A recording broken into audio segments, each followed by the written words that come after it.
So here we are. Another day, another stage, another room full of people pretending they've got it all figured out.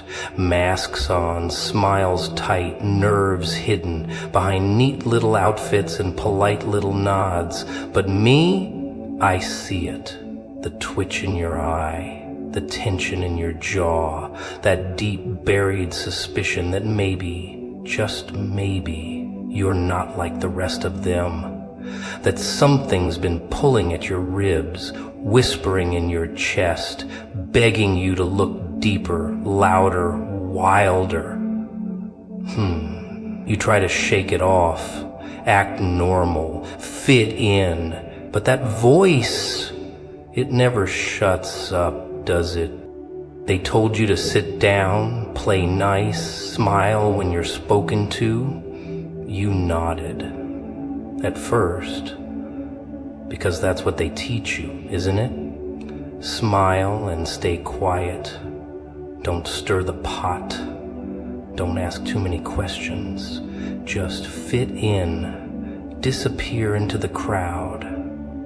Let the noise of others drown out the sound of your own heartbeat.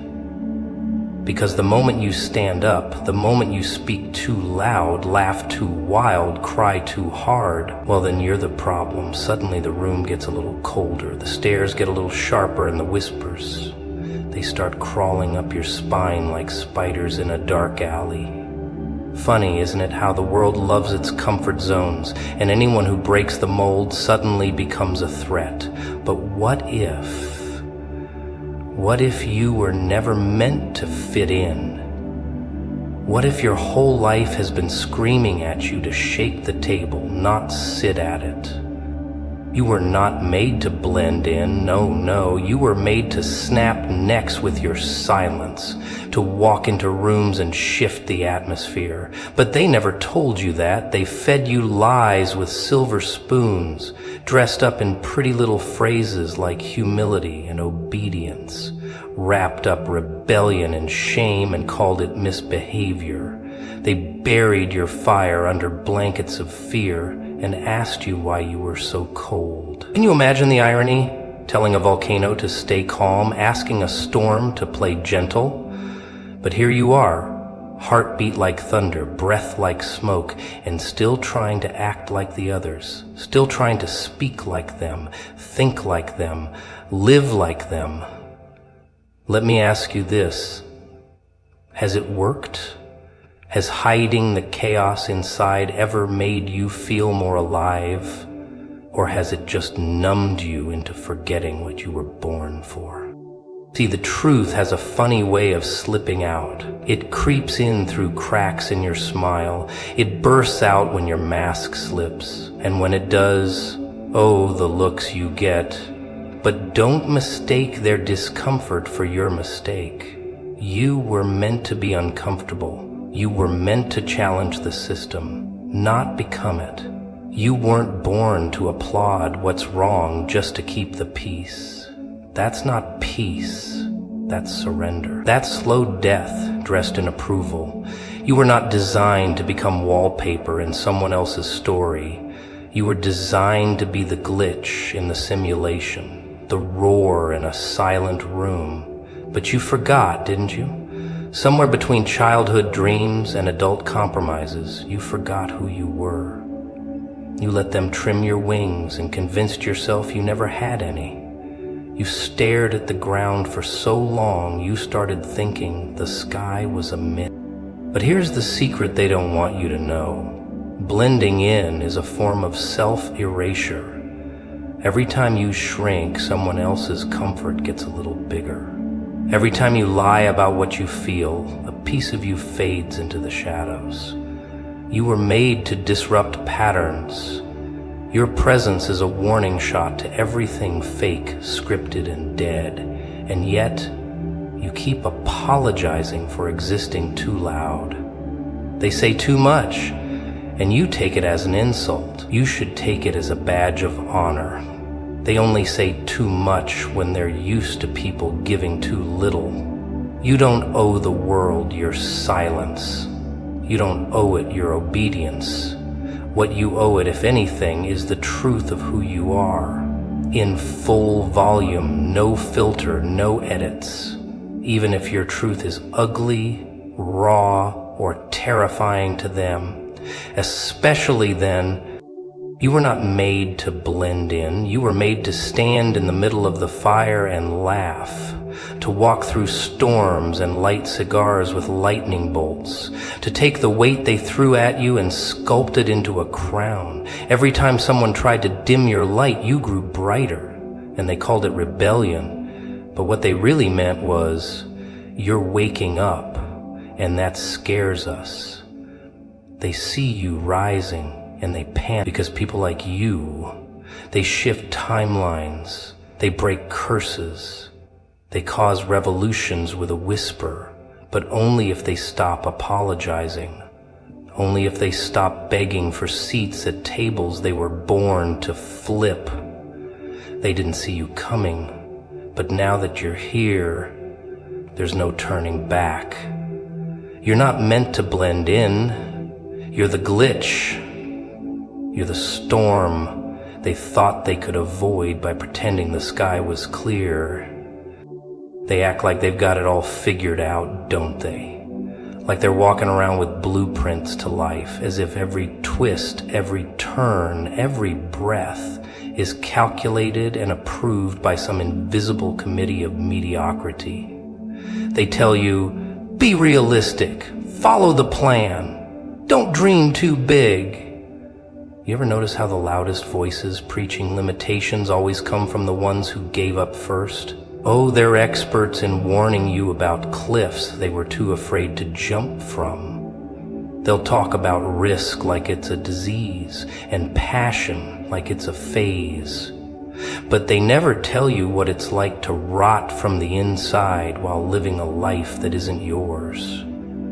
Because that part's too real for their little comfort bubbles.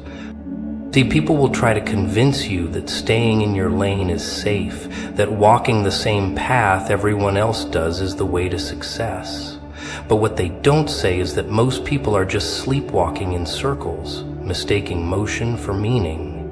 They wear routines like chains and call it responsibility. Wake up, eat, work, smile, sleep, repeat, day after day.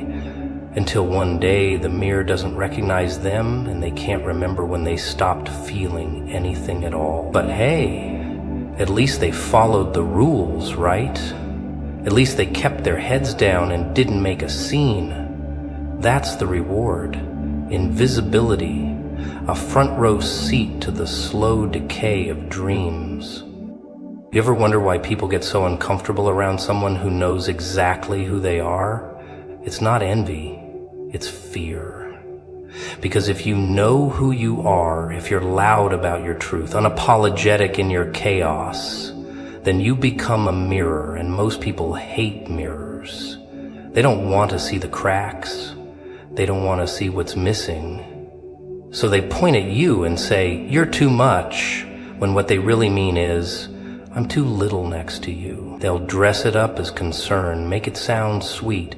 Just looking out for you, they say. No, they're looking out for themselves, for their delusions, for their fragile idea of how the world is supposed to work.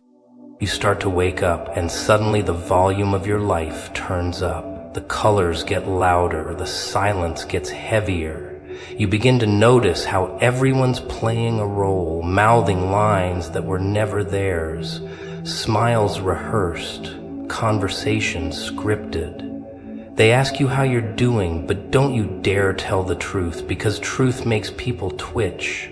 Truth doesn't fit inside polite conversations and filtered selfies. Truth is messy, it's loud, it's inconvenient, but it's also the only thing that will ever make you feel alive. And yet, most people spend their entire lives running from it, drowning it out with distractions and cheap dopamine hits. They don't want real, they want numb. But you weren't made for numb. You weren't made for small talk and half smiles. You were made for the fire. for the kind of presence that makes rooms shift, for the kind of voice that slices through the noise like a blade. And yet, somewhere along the way, you let them box you up, file you under safe. That's not your label. That's not your identity. You're not safe.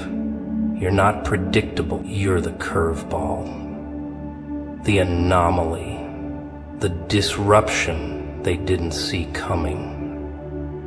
And that scares them, because people like you, when you stop pretending, when you stop playing by the rules, they change things. The system doesn't like change. It likes patterns, obedience, compliance. So the moment you step out of line, they come for you with their labels. Crazy, difficult, delusional. They think words like that will cage you.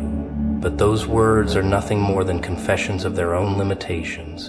They call you crazy because you dared to dream with your eyes open. They call you difficult because you refuse to be manipulated. They call you delusional because you see possibilities they're too blind to imagine. So wear those labels like armor, because once you realize that their fear has nothing to do with you and everything to do with the mirrors you hold up, you'll stop trying to convince anyone of anything. You don't need validation from people who settled. You don't need applause from the quiet dead. What you need is to remember. Remember who you were before the world told you who to be. Remember what it felt like to want more, to believe in something bigger than comfort. And once you remember, once you taste that chaos again, there's no going back. The script won't fit in your mouth anymore. The mask will burn your skin. And that's the point.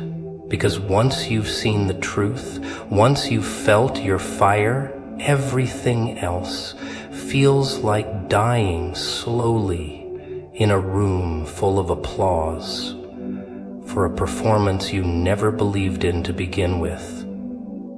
They told you the pain was a problem, that heartbreak should be hidden, that scars should be covered up with silence and makeup and polite little lies. But what if I told you the pain was the point? That what you call broken is the very proof you were alive while they were pretending. Everyone wants to be perfect, pristine, untouched. But what's the value in that? A glass doll looks nice on a shelf, sure, but one slip and it shatters into 1,000 forgettable pieces. Now take a cracked one, glued back together with rage, lessons, and a little bit of madness. That one has stories in every fracture. That one has been places, survived things, seen too much to care about what the world thinks. That one won't break again. Not because it's strong, but because it stopped fearing the fall. People avoid their pain like it's a plague, but it's the only thing real in a world built on fiction. Pain doesn't lie. It doesn't wear a suit. It doesn't fake a smile. It grabs you by the throat and demands honesty. Tells you who your friends really are, tells you where your limits end and your beginning starts. And if you listen closely, if you stop trying to run from it, it'll teach you more than any self-help book or motivational guru ever will. Because pain has no agenda. It just is. A raw, merciless reminder that you are still breathing, still here, still capable of feeling something deeper than the numbness everyone else calls life. They want you soft, compliant, dull, easy to control. Because someone who has faced their pain, wrestled it to the ground and stared it in the eyes, is dangerous. You can't scare someone who's already lived through hell. You can't shame someone who has already bled in silence. You can't silence someone who found their voice in the screams of their own chaos. And oh, they will try. They will label you traumatized, too emotional, overreacting. But those are just their words, for we don't understand your strength. Because strength, real strength, isn't loud. It's not flexing in a mirror or shouting on a stage. Real strength is waking up when you'd rather disappear. It's showing up with a shaky voice and a heart full of fire. It's choosing to stand when your knees beg you to kneel. But society? Oh, it's allergic to discomfort. It wants everything clean, tidy, explainable. And you're none of those things. You're a walking contradiction, a symphony of chaos and purpose. And that's why they're afraid of you. Not because you're broken, but because you survived being broken and kept going. Because you wear your darkness like a crown, and your pain doesn't make you weak. It makes you undeniable. You are proof that beauty can be born from destruction, that power can rise from the ashes of innocence. And they hate that because you remind them of what they lost when they chose safety over truth. Don't you dare shrink for their comfort. Don't you dare dim your light because it hurts their eyes. You are not too much. You are exactly what this world needs. Unapologetic, raw, real, and sure, you've got battle scars. But those scars, they're your credentials. They're the reason your words hit deeper. They're why your presence can silence a room. Because people feel your authenticity before you even speak. They feel that you've walked through fires they can't even pronounce.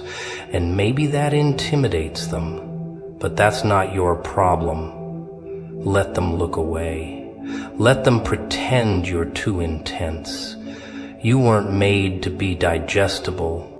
You were made to be undeniable, to shake things up, to walk into a room and make people rethink everything they thought was true. You weren't made to fit in.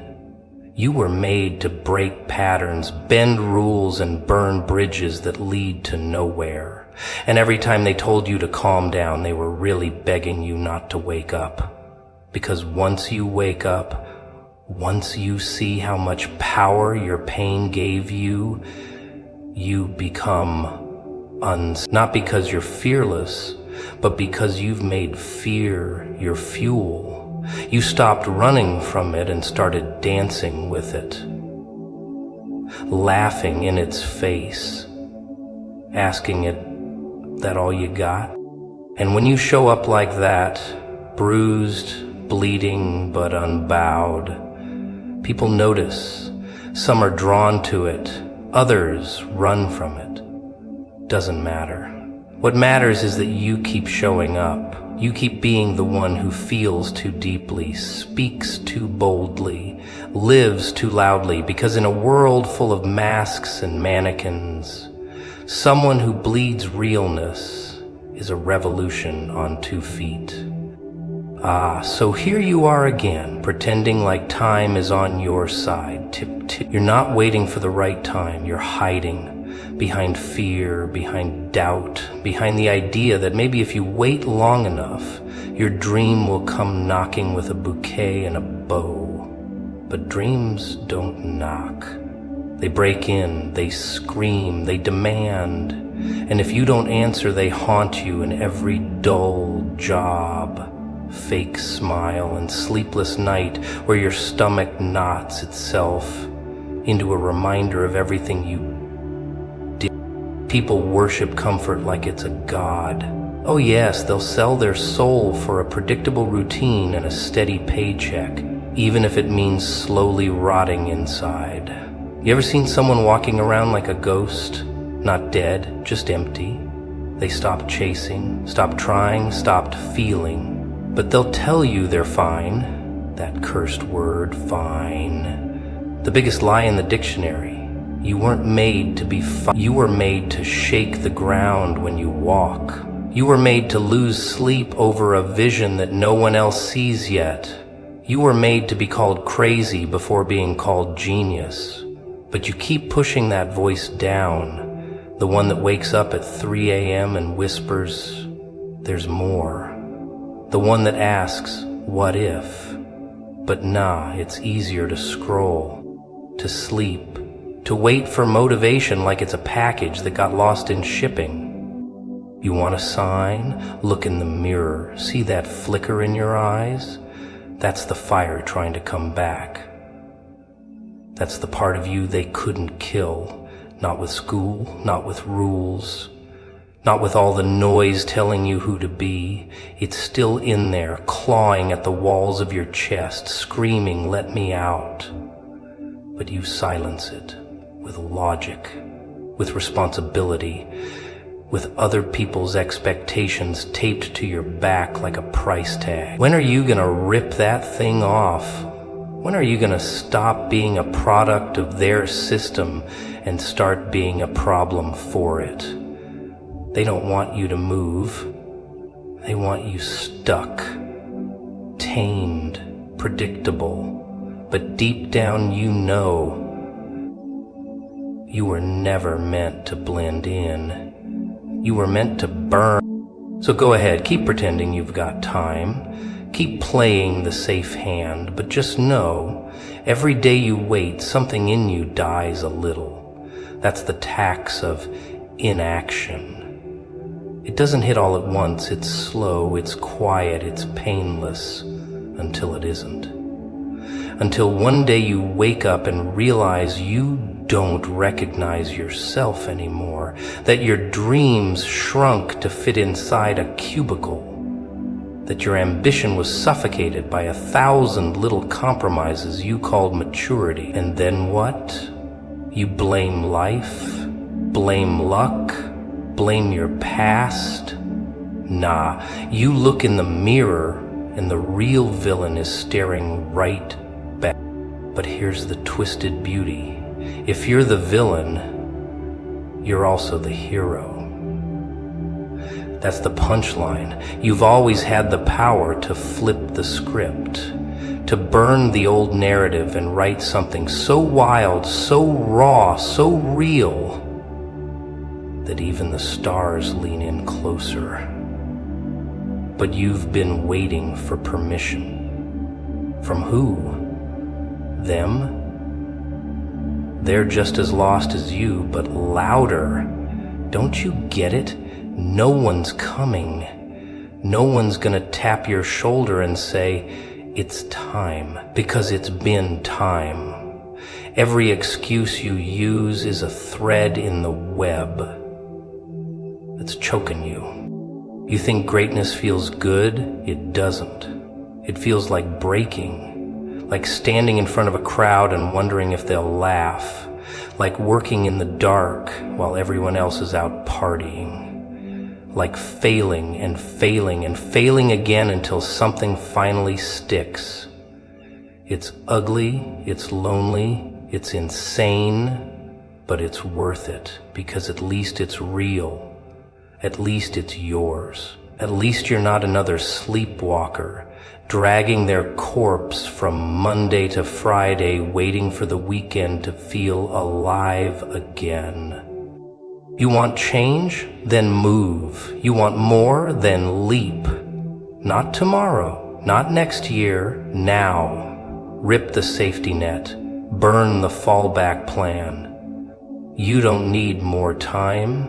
You need more courage. You don't need a new year. You need a new mindset.